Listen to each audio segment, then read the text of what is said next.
how far do you remember the road being paved? Because where the Broadway florist is today, that used to be a like had a minute shed, and it had an old tackle shop there. And where did the road go from pavement to dirt, going out toward Elephant Butte, the dam? Oh, as long as I remember, I saw it paved. Especially, see, Elephant Butte was a very important thoroughfare to Elephant Butte. So it was always paved, except that as you go uphill going to Elephant Butte, then it was not paved, I remember. But up to that extent where, as you go uphill, it seemed to me that from there, and everything was hilly and gravelly. And we used to go on field trips in that direction from the high school because it was rough. And, but I remember that there was always pavement. And then up and down TRC almost to, past the Catholic Church and all. I always remember that it was paved. But one of the roads to school, I remember, through the back, was not. I taught at Kit Carson School in Albuquerque as a practice teacher in elementary. And what year was that? Oh, that was in 1940, 43, 44. And then I did high school teaching at that old wine brick school on Central Avenue that's all boarded up. I did secondary practice teaching there under a woman named Ana Comadina, and I did Spanish and Portuguese. Yeah, I've forgotten all of the Portuguese, but at one time I taught it. How many students did you have? 20, I think it was 26 I had in my class. Then at Kit Carson I only had 22, but it was harder there. It was an old school, an elementary school by the zoo, towards the Albuquerque Zoo, and the principal was a man named Mr. Perea. Mr. Perea was very strict principal, and he had real fights with the mothers and fathers. So this one day, I was I was assigned hall duty constantly because I was a practice teacher. I don't know why. I guess I was willing to do anything. I had to. So he was waiting for the bus, loading kids on the buses outdoors, and I was in hall duty. And I heard him yelling, but I didn't know what was going on. So one of the boys came and said, "This Trujillo," said, "some mothers are really fighting with Mr. Perea." Fighting? I said, "Yes." They said, "You should come see." I said, "No, I can't leave the hall." Then another boy comes and says, "Mr. Perea says, could you call the police?" Well, then I got real scared, and I went to look, and these women were peltering him with rocks. Real rocks.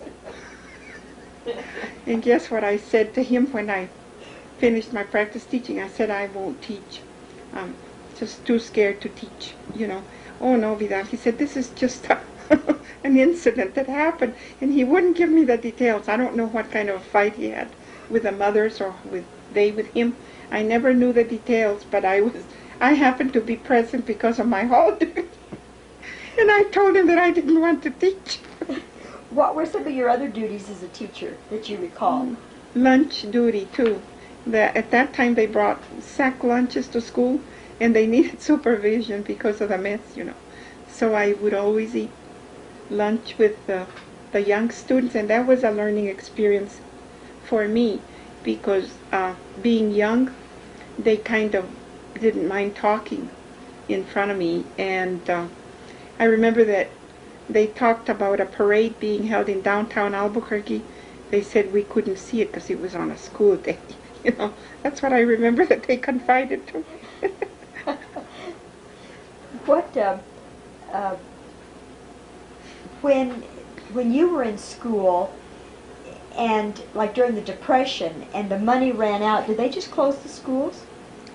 No, but I remember one of my teachers telling me later, well, Mrs. Chavez was one of those, and my other friend and mentor was a teacher here in Hatch.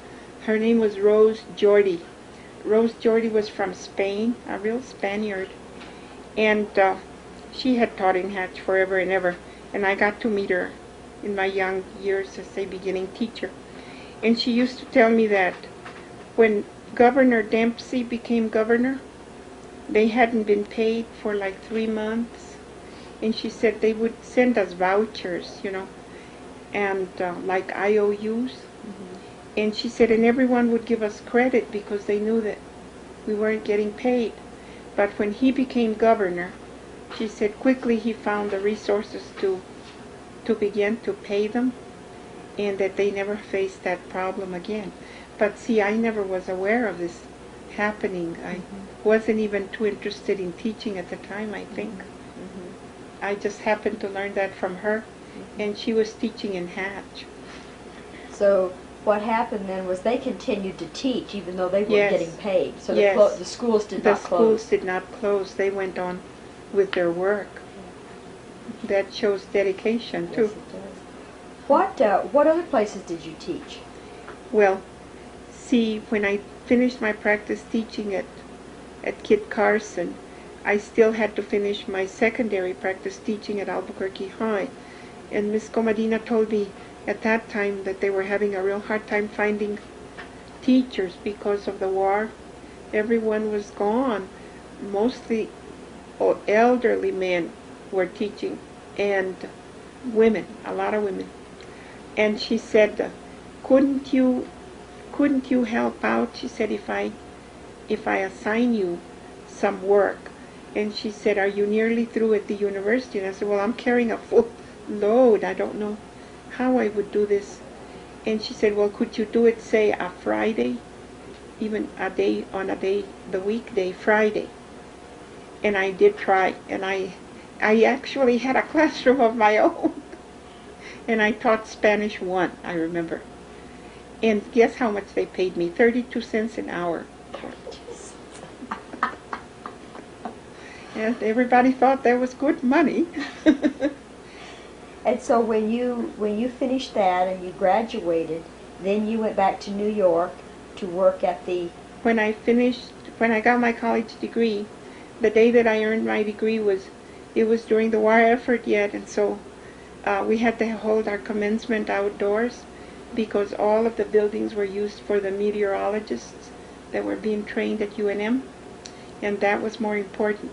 So we didn't have an assembly hall or a hall, so we had our graduation under the trees near the oldest building, which is called Hokona Hall, and they set up a make-a-do stage. And guess what? Since I worked in the cafeteria for my room and board, and I was also the doorkeeper, I had to work for my keep to that last day. And this girl from Deming named Frances Darracott, whom I like very much, she said, Vidal, don't worry, get ready for your graduation and I'll take your shift. That's how important the war effort was. Nobody was escaped. So she took my shift at the cafeteria and also the afternoon gathering, the noon thing, while I went to my graduation outdoors. And this was like the 27th day of June, and I came here to Garfield and brought my bags and told my mom and dad about a new job that I had in New York, and they nearly died. And my dad said, well, how are you going to get back to Albuquerque to make arrangements to go to New York? And I said, well, all the arrangements are made for me because Dr. Ortega in the Latin American division had helped me do all that. And all I had to do was go back to Albuquerque, so I got back on the bus. I spent one night with my folks. And by July 4th, which is Independence Day, and there was no work. And there was a Saturday and Sunday there, so I could get there.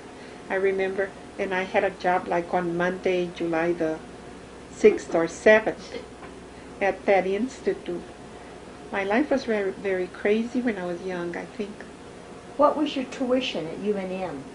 At the time, like $32 a semester.